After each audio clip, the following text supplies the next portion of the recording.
अब बाज़ार से क्यों लाना, सिर्फ 2 चीज़ों से बहुत ही आसान तरीके से इस होली स्पेशल रेसिपी को घर पर बनाना। जी हाँ फ्रेंड्स, यह एक ऐसी रेसिपी है जो सिर्फ 2 चीज़ों से बन करके तैयार हो जाता है और खाने में ये बहुत ही ज़्यादा स्वादिष्ट, एकदम मीठी सी, रस भरी सी यह रेसिपी है जो एकदम ही जूसी बन करके तैयार होता है। इसके लिए आपको ना तो कंडेंस मिल्क की ज़रूरत है, ना मिल्क पाउडर की ज़रूरत है और ना ही यहाँ पर और ना ही मावा की ज़रूरत है। मतलब इसे हम सिर्फ 2 से 3 चीज़ों से बना करके तैयार कर लेंगे जो बहुत ही कम खर्च में एकदम ही जूसी रसभरी बन करके तैयार होगा। तो कह सकते हैं कि कम खर्च में बनने वाली बहुत ही टेस्टी सी यह मिठाई की रेसिपी है। आपके त्योहारों में 4 चांद लग जाएगी जब आप इसे इस तरह से बनाएंगे तो, या आपको कभी भी जब मीठा खाने का मन करे तो इसे आप इंस्टेंट तरीके से 15 से 20 मिनट में बना करके तैयार कर सकते हैं। और देख ही सकते हैं कि यह कितना जूसी बन करके तैयार होता है। इसका टेस्ट आपको कुछ कुछ गुलाब जामुन के जैसा ही मिलने वाला है, लेकिन गुलाब जामुन से इसे बनाना और भी ज़्यादा आसान है। ना तो इसमें टूटने का झंझट है, ना ही फटने का टेंशन है। एकदम ही आसान तरीके से इस रेसिपी को एकदम परफेक्ट मेजरमेंट के साथ मैं आपके साथ शेयर करूंगी, जिससे आपकी रेसिपी बिल्कुल भी ख़राब नहीं होगी और बहुत ही आसान तरीके से इस रेसिपी को आप 15 से 20 मिनट में बना करके तैयार कर लेंगे। तो इस होली एक बार इस रेसिपी को आप जरूर से बनाइएगा। चलिए फ्रेंड्स, इसे बनाना स्टार्ट करते हैं। हेलो एवरीवन, रितुस रियल रेसिपीज़ में आपका स्वागत है। फ्रेंड्स, आज मैं आपके साथ एक बहुत ही टेस्टी जूसी सी रेसिपी शेयर करने वाली हूँ।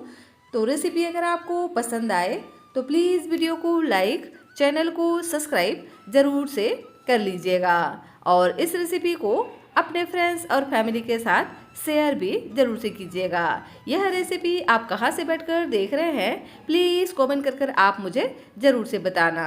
मुझे यह जानकर वाकई में बहुत ज़्यादा खुशी होती है कि मेरी रेसिपी को लोग कहाँ कहाँ से देख रहे हैं। तो इस रेसिपी को हम बनाने वाले हैं सूजी से।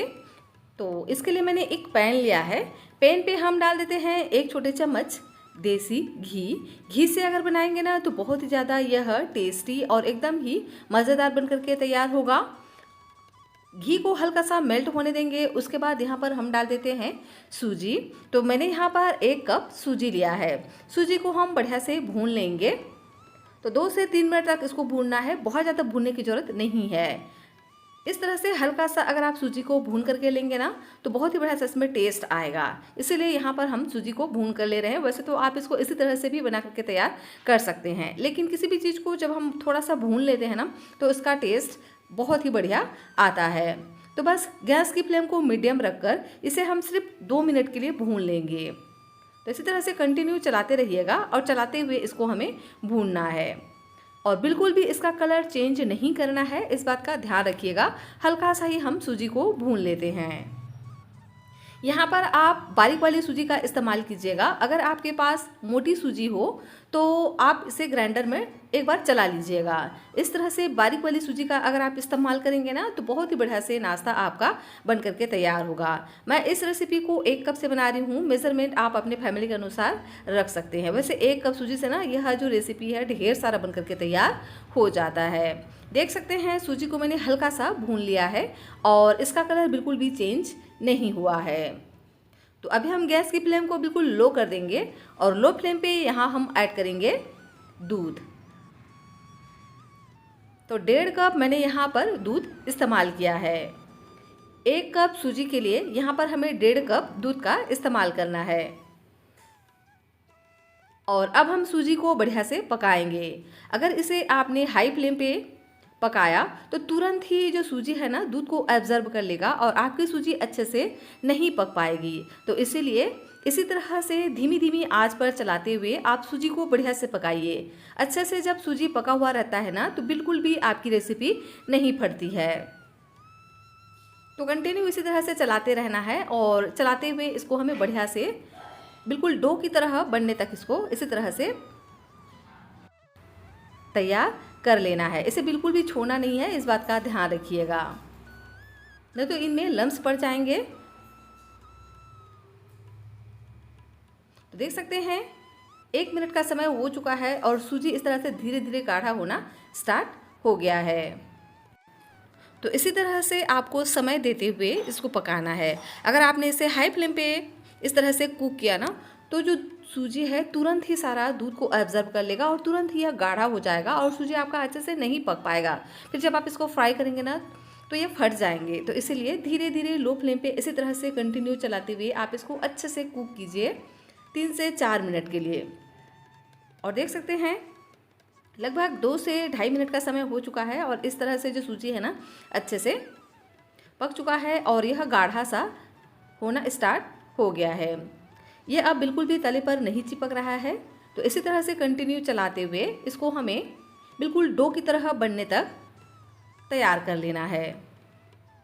सूजी बिल्कुल भी दानेदार नहीं होना चाहिए, इसके लिए आप स्पैचुला को इसी तरह से चलाते रहिए।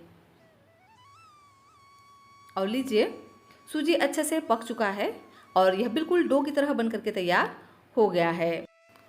तो गैस की फ्लेम को हम बंद कर देंगे और इसे हम कवर कर कर इसी तरह से छोड़ देते हैं ताकि जो सूजी है ना अपने ही स्टीम में और भी बढ़िया से पक जाए। तो इस प्रोसेस को ज़रूर से कीजिएगा, इससे आपकी सूजी बहुत ही बढ़िया से पक जाएगी।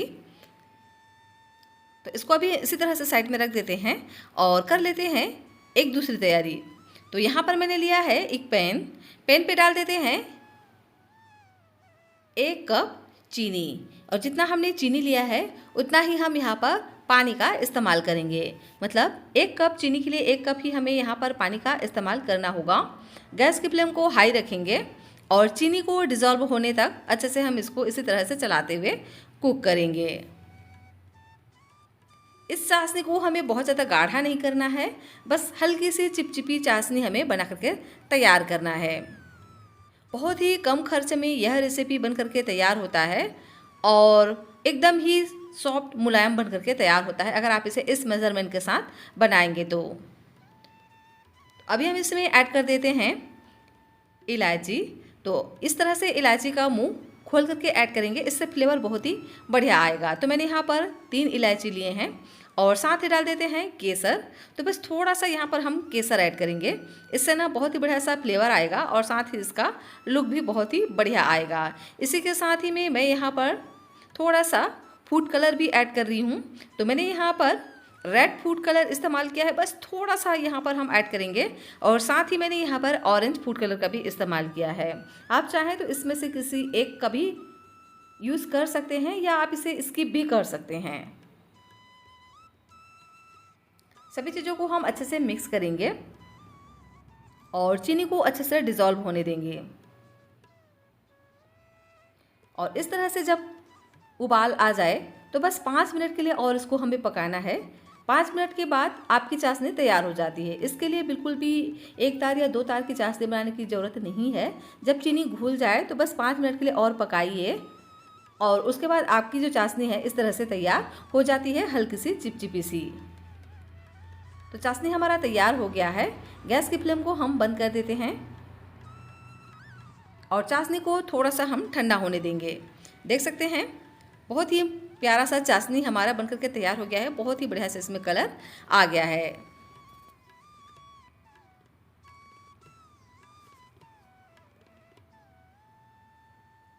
और इधर जो सूजी है ना ये भी हल्का सा ठंडा हो गया है।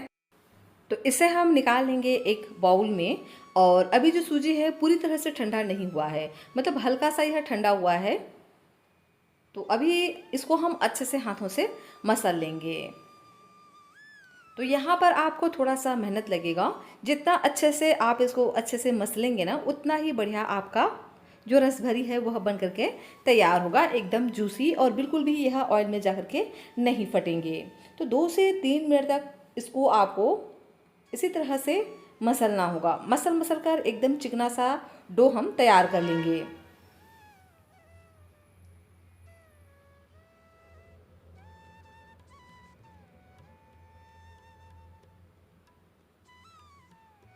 और देख सकते हैं ये अभी थोड़ा सा स्टिकी लग रहा है। जैसे जैसे आप इसको इस तरह से मसलेंगे ना एकदम डो की तरह यह बन करके तैयार हो जाएगा। बिल्कुल भी हाथों पे यह नहीं चिपकते हैं। और अगर आपको फिर भी यह थोड़ा सा स्टिकी लगे तो आप हाथों पर थोड़ा सा घी का इस्तेमाल कर लीजिएगा। अच्छे से मैंने इसको मसल कर थोड़ा सा चिकना कर लिया है, देख सकते हैं। तो अब हम इसमें ऐड कर देते हैं बाइंडिंग के लिए मैदा। तो लगभग 2 चम्मच यहाँ पर हम मैदे का इस्तेमाल करेंगे। इसकी जगह पे आप चाहें तो यहाँ पर गेहूं के आटे का भी इस्तेमाल कर सकते हैं। साथ ही ऐड करेंगे 1 चम्मच घी। तो पहले हमने 1 चम्मच घी ऐड किया था और अभी हम फिर से थोड़ा सा घी और ऐड करेंगे और बस थोड़ा सा यहाँ पर हम नमक का इस्तेमाल करेंगे। कहते हैं ना, किसी भी मीठी वाली चीज़ पर अगर थोड़ा सा नमक ऐड कर देते हैं तो ज़्यादा मीठा नहीं लगता है। तो बस 2 पिंच जितना हम यहाँ पर नमक ऐड करेंगे और साथ ही ऐड करेंगे खाने वाला सोडा। तो 2 पिंच जितना ही यहाँ पर हम खाने वाला सोडा का भी इस्तेमाल करेंगे। सोडा बिल्कुल भी ज़्यादा नहीं डालना है, बस 2 पिंच यहाँ पर आप सोडे का इस्तेमाल कीजिएगा। अगर आपने यहाँ पर सोडा का मात्रा जो है ना ज़्यादा कर दिया तो आपकी रेसिपी ऑयल में जा कर के फट भी सकती है, तो इस बात का ध्यान रखिएगा। अच्छे से हम इसको मसल मसल कर इस तरह से मिक्स करेंगे और एक चिकना डो की तरह इसको हम तैयार कर लेंगे। मैदे की क्वांटिटी को बहुत ज़्यादा नहीं रखना है, सिर्फ 2 चम्मच यहाँ पर हम मैदा इस्तेमाल करेंगे। और देख सकते हैं एकदम सॉफ्ट सा डो हमें तैयार करना है, मतलब बहुत ज़्यादा इस डो को हार्ड नहीं करना है और ना बहुत ज़्यादा सॉफ्ट रखना है। और अब हम इसमें मावा वाला टेस्ट लाने के लिए ऐड करेंगे ताज़ा मलाई। जी हाँ फ्रेंड्स, क्योंकि यहाँ पर ना तो हम कंडेंस मिल्क का इस्तेमाल कर रहे हैं और ना ही मिल्क पाउडर यूज़ कर रहे हैं, तो थोड़ा सा इसको टेस्टी बनाने के लिए, बिल्कुल गुलाब जामुन जैसा इसका टेस्ट आए, इसके लिए यहाँ पर हम मलाई यूज़ करेंगे। तो ताज़े मलाई का इस्तेमाल कीजिएगा और अगर आप फ्रीज़र पे रखते हैं मलाई को तो 2 से 3 दिन पुराना मलाई का भी इस्तेमाल कर सकते हैं। तो लगभग 2 से 3 चम्मच ही यहाँ पर हम मलाई का इस्तेमाल करेंगे और अच्छे से फिर इसको हम मसल मसल कर इस तरह से चिकना डो की तरह तैयार कर लेंगे।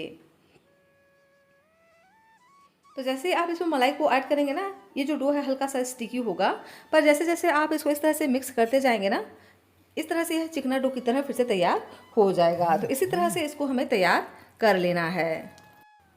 और अब हम इसको हाथों में लेकर एक बार अच्छे से फिर से चिकना कर लेंगे और इसकी हम 2 बड़ी लोइयां तैयार कर लेंगे। देख सकते हैं इस तरह से बड़ी बड़ी ही लोइयां तैयार करनी है। अब हम लेंगे एक चकला, चकले पर थोड़ा सा घी लगा लीजिएगा जिससे बिल्कुल भी यह चकले पर नहीं चिपकेंगे। अब हम इसको हाथों से इस तरह से पहले बढ़ाएंगे। देख सकते हैं बहुत ही आसानी से यह इस तरह से फैल जाते हैं। तो पहले हाथों से इस तरह से हल्का सा इसको हम बढ़ा लेंगे। उसके बाद यहाँ पर हम थोड़ा सा बेलन का इस्तेमाल करेंगे। तो हल्के हाथों से इसको हमें इस तरह से बेलना होगा, बिल्कुल भी इसको प्रेशर नहीं देना है और इस तरह से इसको हम तैयार कर लेंगे। इसको बहुत ज़्यादा पतला नहीं बेलना है, इस बात का ध्यान रखिएगा। हल्का सा इसको हम इस तरह से मोटा ही रखेंगे। और अब हम इसको कट कर लेते हैं। तो किसी भी कटर वगैरह से आप इसको कट कर सकते हैं। देख सकते हैं इस तरह से चाकू वगैरह से भी आप इसको कट कर सकते हैं या आप इसे पिज्ज़ा कटर से भी कट कर सकते हैं। पहले स्क्वायर शेप में इस तरह से हम इसको कट कर लेंगे और इसके बाद इस तरह से हम इक्वल निशान लगा लेते हैं ताकि सभी शेप इक्वल आए। तो मैं इसको छोटे छोटे स्क्वायर पीस में कट कर रही हूँ। आप इसके जो साइज हैं अपने हिसाब से रख सकते हैं। आप चाहें तो इसको बड़े बड़े पीसेस में भी कट करके ले सकते हैं, लेकिन इस तरह से अगर आप छोटे छोटे स्क्वायर पीस में कट करेंगे ना तो बहुत ही बढ़िया सा इसमें लुक आता है। और देख सकते हैं इस तरह से मैंने इसको मिनी स्क्वायर शेप में कट कर लिया है। ये बहुत ही ज़्यादा सॉफ्ट बन करके तैयार होते हैं अगर आप इसे इस तरह से बनाएंगे तो। और देख सकते हैं बहुत ही ईजिली यह निकल जाता है। तो सभी को हम एक प्लेट में अरेंज कर लेंगे और इसी तरह से बाकी बचे हुए सभी को भी तैयार कर लेंगे।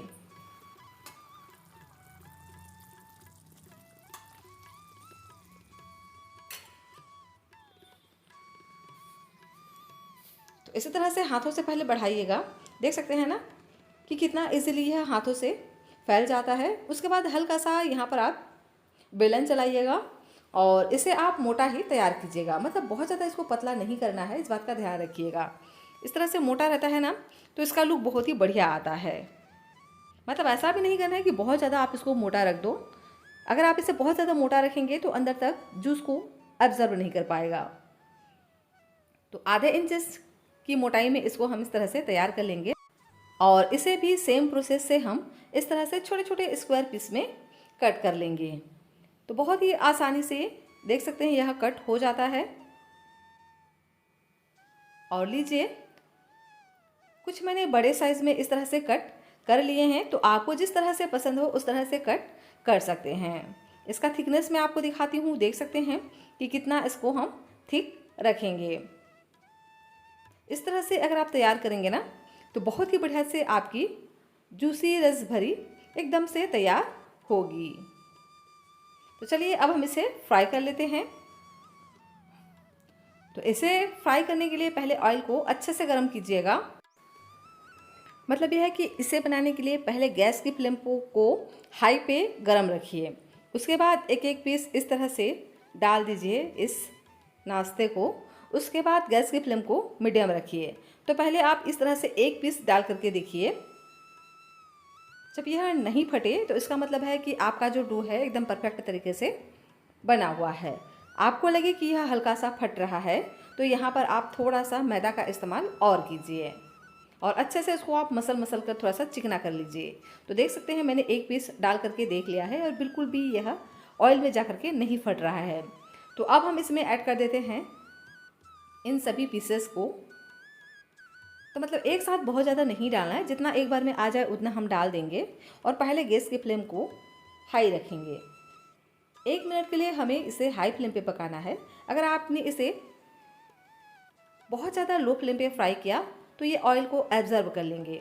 अगर आपने इसको बहुत ज़्यादा हाई फ्लेम पे पकाया तो ये तुरंत से यह रेड हो जाएंगे और अच्छे से यह नहीं पक पाएंगे। तो इसलिए पहले 1 मिनट आप इसको हाई फ्लेम पे पकाइए। उसके बाद गैस की फ्लेम को बिल्कुल मीडियम कर दीजिए और मीडियम फ्लेम पे अच्छे से इसको अलटते पलटते हुए फ्राई करना है। देख सकते हैं ना कि कितना अच्छे से यह फूल जाता है। 2 गुना 3 गुना यह फूल करके बड़ा हो जाता है।